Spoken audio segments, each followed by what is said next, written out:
My friends bet money on when will she quit. They didn't know I was opening 50 branches.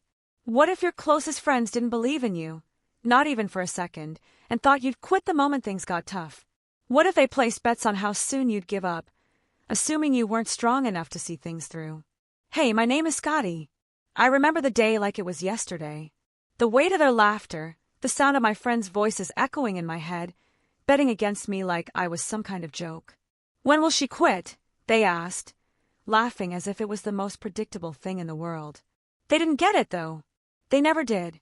The truth was, I was standing at the precipice of something huge, something that would change my life forever. I had built everything from the ground up, putting in the long hours, the sleepless nights, and all the hard work. But none of that mattered. Not to them. They didn't know the struggle, the doubt, the moments when I wondered if I was in over my head. But I never let on. I kept going, doing the best I could, pushing forward even when the weight of it all threatened to crush me. That night, I'd gathered with them for a simple dinner. We were all catching up, sharing stories and laughing. But as soon as the conversation turned to my business, everything shifted. I could feel their eyes on me, their judgment thinly veiled beneath their smiles. "How's the business going, Scotty?" Jason asked, the tone of his voice not quite as casual as it seemed. There was an edge to it, one I hadn't picked up on at first. "It's going well," I replied, trying to sound confident, despite the uncertainty I felt creeping up inside me. "Really well, actually." And that's when it happened. That's when the real sting hit. They laughed. It wasn't a joke to them, it was a game. They weren't really interested in my success. They wanted to know when I'd break, when I'd give up. "Oh, I'd give it 6 months," Emily chimed in, her smile wide and mocking. "Max," Jason added, "I'll bet on 3. She'll get tired. Just watch." The bets were placed casually, but it felt like a punch in the gut. This wasn't just about business anymore. It was about me. They didn't believe in me, didn't believe I could make it. I felt their doubt like a physical weight pressing down on me. And for the first time in a long time, I felt small. But something inside me snapped. This wasn't the end. It was just the beginning. I couldn't let their disbelief control my future. I couldn't let them win.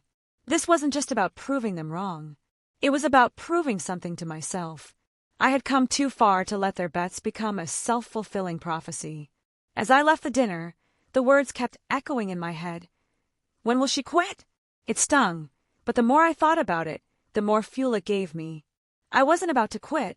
Not now. Not ever. The truth was, they had no idea what I was capable of. No idea what I had already started building in the background. They laughed, but they didn't know. They didn't know that I was about to take everything they thought I couldn't do and blow it out of the water. I didn't know exactly how yet, but I was going to show them. As I replayed that night over and over in my mind, the sting of their laughter was still fresh. But something else began to gnaw at me too, the quiet betrayals I had ignored for so long. It wasn't just the bets. It wasn't even the fact that my friends thought I'd give up. It was everything that had come before. The small, unnoticed moments where they had undermined me, their subtle jabs that I had brushed off as jokes or casual comments. But now it all made sense. They weren't rooting for me. They were waiting for me to fail. The first moment I remembered was years ago, long before the business started. I had a dream, a vision of something bigger, but all they did was laugh. "You're too ambitious, Scotty. You'll burn out." Their words had seemed harmless at the time, but now I realized how deeply they had chipped away at my confidence. They hadn't seen my vision, or maybe they didn't care to. I wasn't like them, comfortable, complacent, just coasting through life. No, I had dreams. Big ones. But the more I shared those dreams with them, the more they shut them down. Emily, my so-called best friend, had always been the worst. She'd call me late at night, pretending to be supportive, but I could hear the mockery in her voice. "You really think you can make it, huh? You're so brave." It wasn't encouragement. It was thinly veiled criticism, disguised as a compliment. Every time I thought I was making progress, she'd find a way to remind me that I was just a dreamer, someone who would eventually crash and burn. Jason wasn't much better. He had always been the first one to push my buttons, always skeptical of my ideas, questioning my every decision. But it was his response to my business that hurt the most. His bets, those offhand remarks made in front of everyone, struck harder than any insult could. They showed me just how little he believed in me. In that moment, it wasn't just about business. It was about the people who I thought had my back, who I thought would support me no matter what. They were the ones waiting for me to fail. They were the ones who had doubted me from the start. And it wasn't just them. I saw it in the way others looked at me, too. My family, acquaintances, even strangers. I would tell them about my business and watch their eyes glaze over. The polite smiles, and that's great, responses felt empty. They didn't really believe it. They didn't think I'd make it. Maybe I didn't believe it either at times. Maybe I wasn't sure I could pull it off. But I wasn't about to let anyone see that side of me. I had become so accustomed to these quiet betrayals, to the constant undermining of my dreams, that I had convinced myself I could handle it. But that night, when they laughed about my failure, it was the final straw. The truth was, I had been burying these small wounds for so long, convincing myself that I didn't need anyone's approval. I had tried to ignore the subtle jabs, the doubts in their voices. But that moment, their bets, was the last straw. I couldn't keep going like this. I couldn't keep pretending it didn't matter. It mattered. It hurt. But I had a choice. I could confront this pain, face the truth about how my so-called friends had been sabotaging me all along, or I could keep running from it. Keep pretending like their opinions didn't affect me. I couldn't pretend anymore.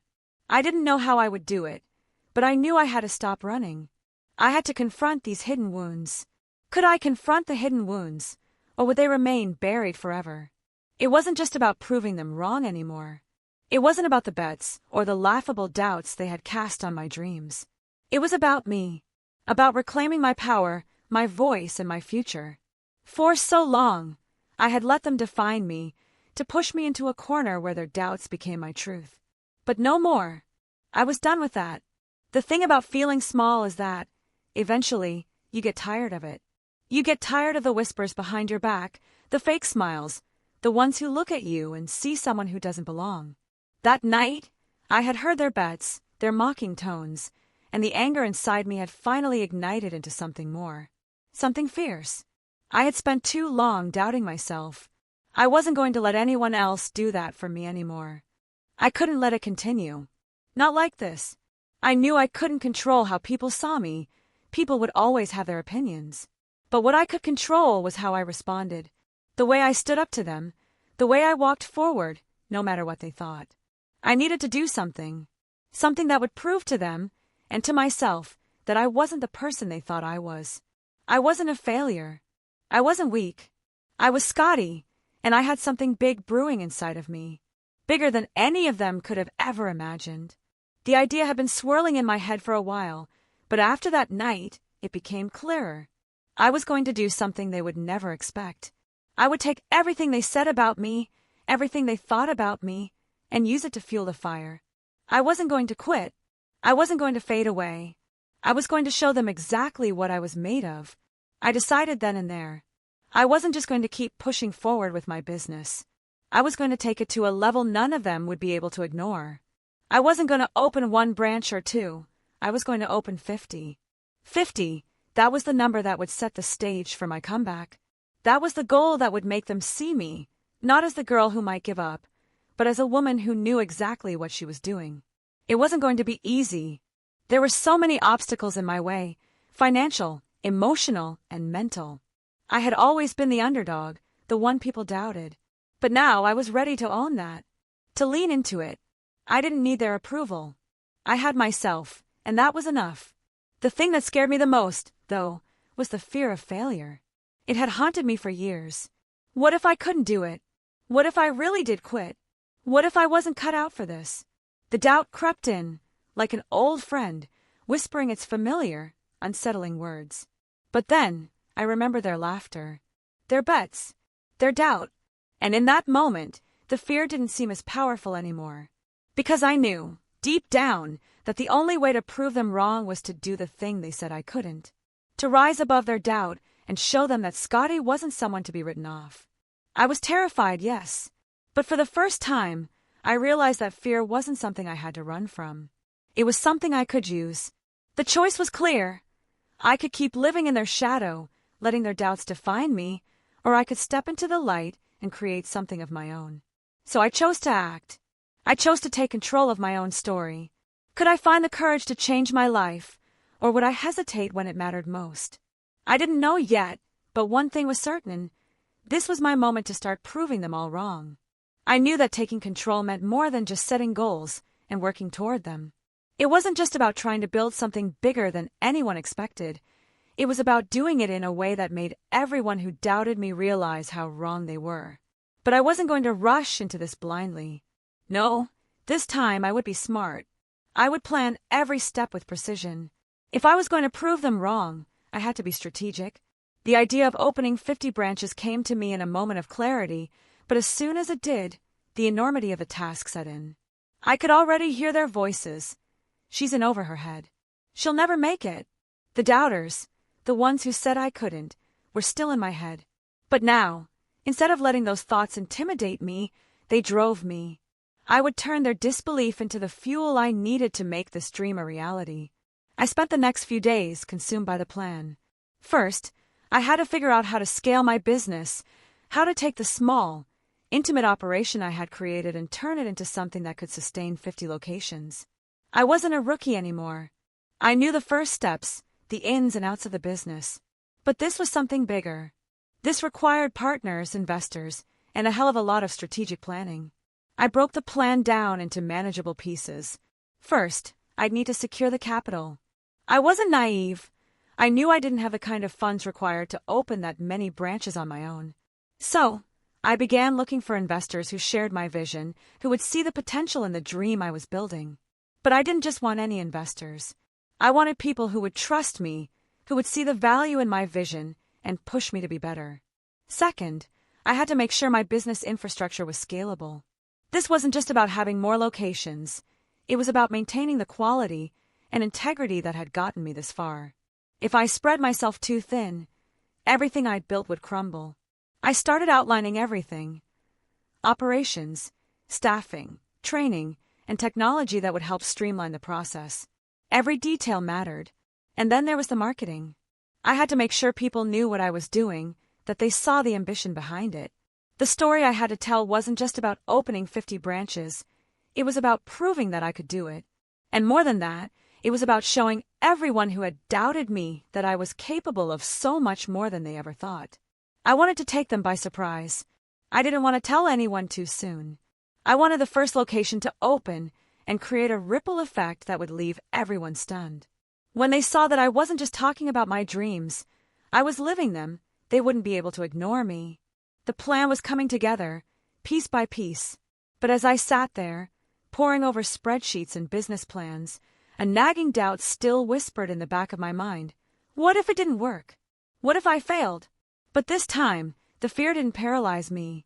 Instead, it became a reminder of what I had to lose, and more importantly, what I had to gain.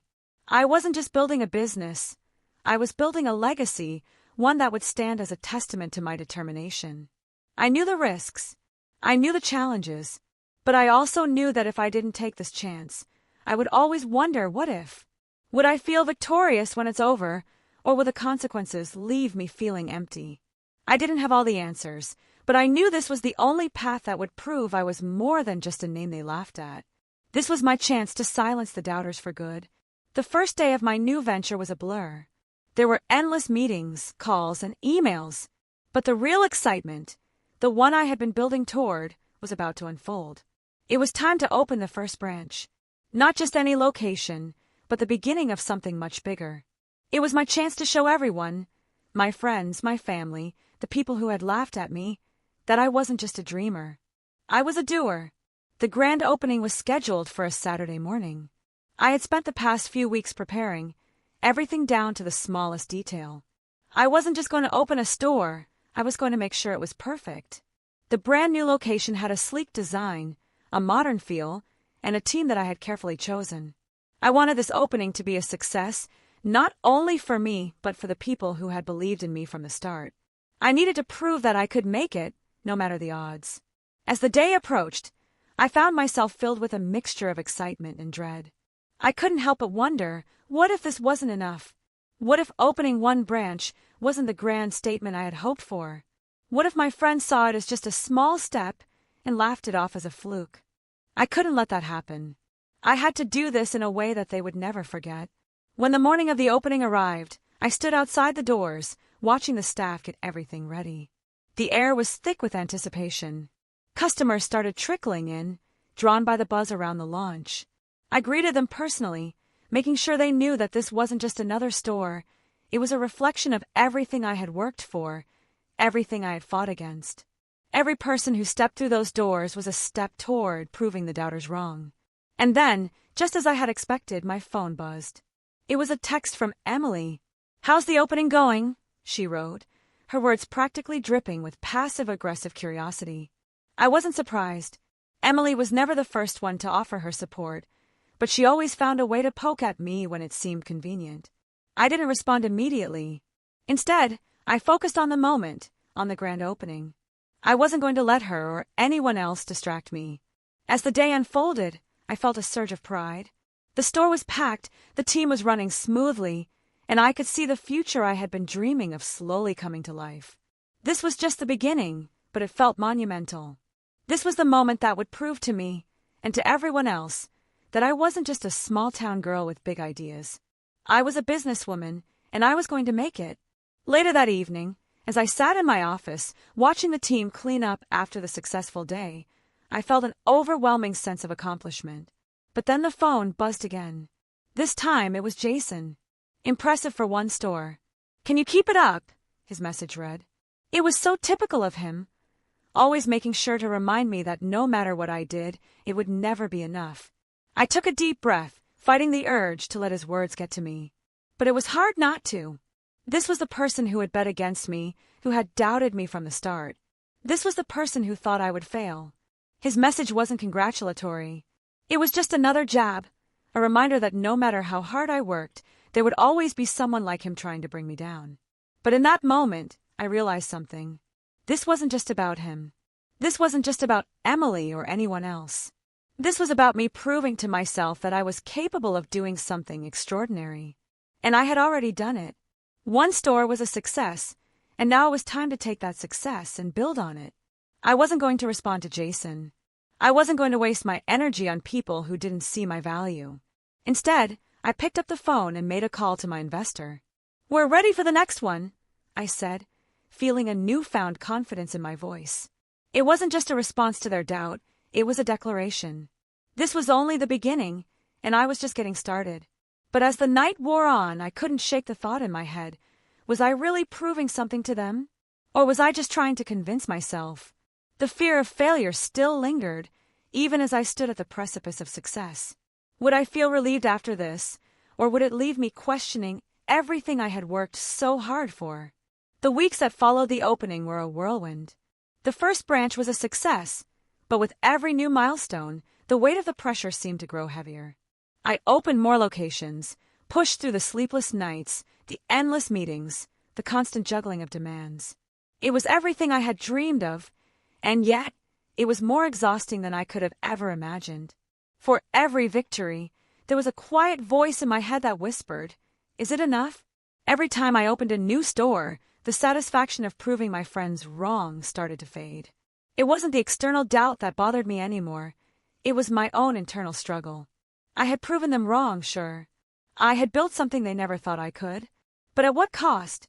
I had spent so long fighting to prove myself to everyone around me, to silence the voices of doubt, that I hadn't stopped to ask myself if I was truly happy with what I had built.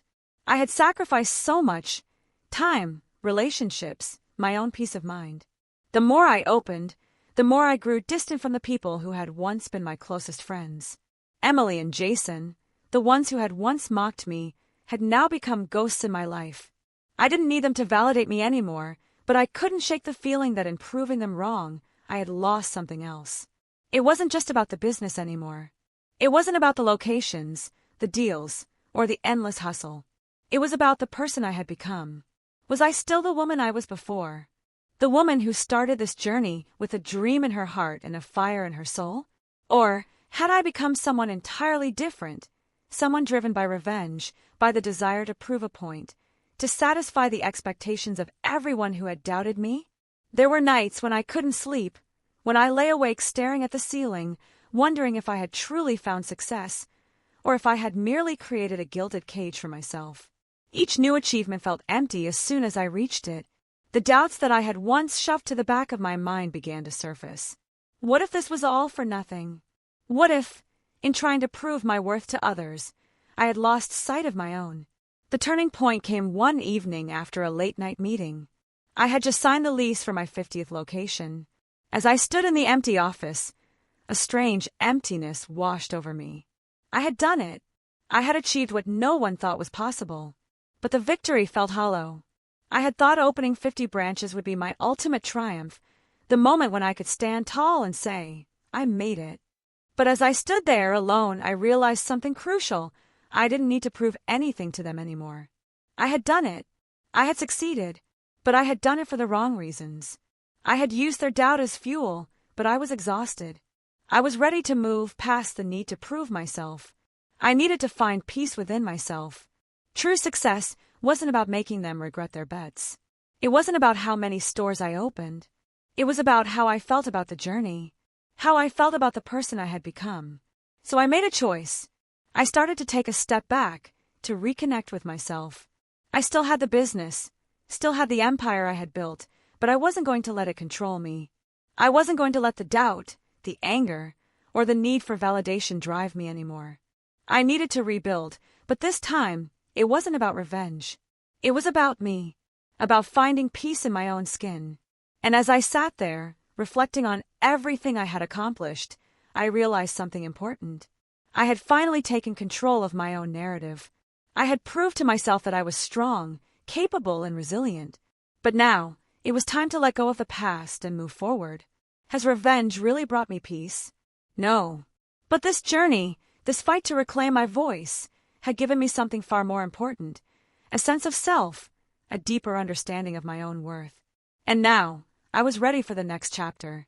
True empowerment didn't come from proving them wrong. It came from finally believing in myself. The air felt dense with anticipation, each breath more difficult to take as Jack and Matthew sped toward the one place that could hold the answers to everything, the old Sunshine Children's Home. As the wheels of their car crunched the gravel, their surroundings blurred into a whirlwind of urgency and dread. The night had fallen heavy, yet Jack felt a peculiar sense of clarity.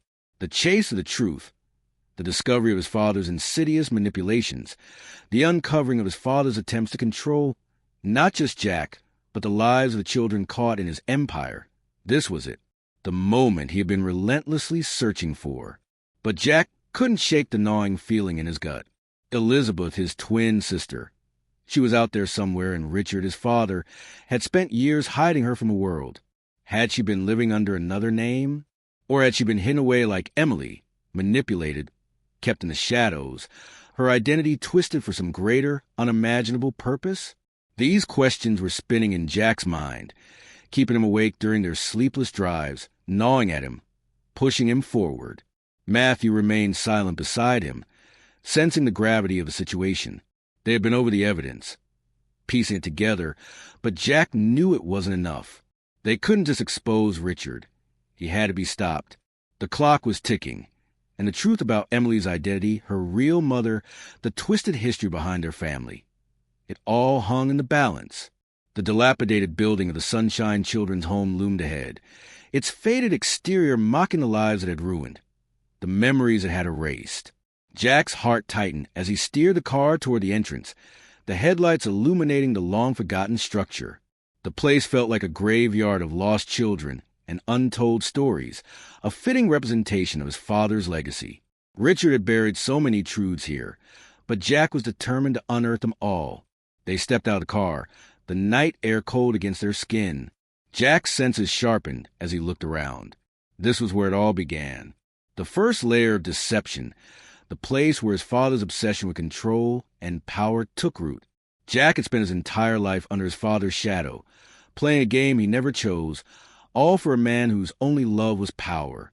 But now, as they stood in the ruins of this once institution, Jack realized that this place wasn't just a building. It was a monument to his father's manipulations. "Are we sure she's here?" Matthew asked, his voice low, cautious. The tension in the air was palpable. "I don't know," Jack replied, his voice tight with frustration. But if there's one place we're going to find something, it's here. My father's whole empire was built on secrets, and they all started here. Jack's steps quickened as he led Matthew toward the building's entrance. The wind howled around them, carrying a bitter chill that seemed to seep into their bones. The darkness inside the orphanage mirrored the darkness they were about to uncover. Jack's mind raced with memories of the life he had once thought was his. The mansion, the wealth, the status. But none of it mattered now. His father's legacy was built on exploitation, on lies, on children's lives that had been toyed with like they were nothing more than pawns. Jack couldn't allow it to continue. Emily, Elizabeth, no more children should be caught in this web. They reached the doors, creaking and rusted with age. Jack pushed them open, and the smell of dust and decay hit him like a physical blow. The orphanage was a hollow shell of what it had once been. The walls were peeling, the windows shattered, and remnants of furniture scattered around the room like ghosts of a past long gone. Jack felt the weight of the building, the burden of memories he never wanted to remember, and pushed forward, determined to find what they had come for. They moved carefully through the corridors, the sound of their footsteps echoing off the cold stone floors. There was no turning back now. Jack's heart pounded in his chest as he glanced at Matthew, whose expression was grim. They both knew what they were walking into, but they didn't have a choice. They couldn't stop now. They had to find Elizabeth. They had to expose everything. As they neared the back of the building, Jack's gaze was drawn to the old records room. The door stood slightly ajar, as if inviting them in, daring them to uncover the secrets that had been hidden for so long. Jack pushed the door open, the faint creak of the hinges sending a shiver down his spine. Inside, the room was dark, save for the faint glow of his flashlight as he scanned the piles of documents that littered the space. His heart raced as he rifled through the files, his fingers trembling with anticipation. And then, at last, he found it. The file that held the key to everything. The file marked Elizabeth Reynolds. Jack's breath caught in his throat. His hands shook as he opened the file, revealing a collection of adoption records, medical reports, and internal memos. He scanned the pages, his eyes widening as he pieced together the twisted reality of his father's machinations. It was all there, details of Elizabeth's adoption, the manipulation, the twisted control Richard had over her.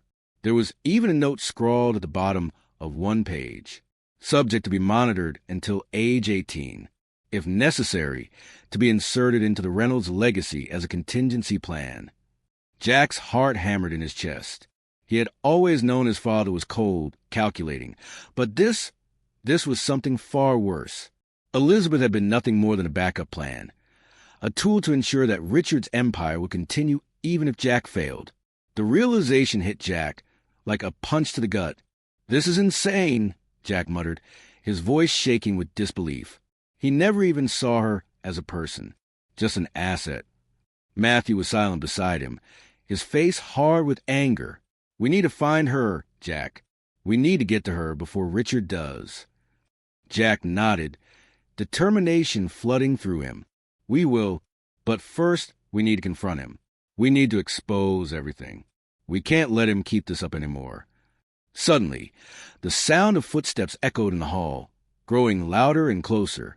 Jack's heart skipped a beat. Richard's men. They were closing in. "Matthew, go." Jack hissed, his voice urgent. "I'll hold them off." Matthew hesitated, but Jack's eyes were filled with resolve. This was it, the final confrontation. Jack wasn't going to let his father get away with this. Not now, not ever. Matthew nodded, turning and running toward the exit. Jack stood tall, his fists clenched, ready to face his father for the last time. The weight of everything, his past, his family, the life he had been forced to live, was bearing down on him. But he wasn't going to back down. Not now. Not after everything. Richard's voice rang out through the building, cold and calculating. "I was wondering when you'd show up, Jack." Jack's blood ran cold. His father was here, and this time Jack was ready. "You've been hiding for too long, Richard." Jack called back, his voice steady. "This ends tonight." Richard stepped out from the shadows, his face twisted into a cruel smile. "You really think you've uncovered the truth, Jack? You think you can expose everything and walk away unscathed?" "I don't need to walk away," Jack said, his voice low with anger. "I just need to make sure you never control anyone again." Richard's smile faded, his eyes flashing with malice. "You've made a mistake, son. You have no idea what you're dealing with.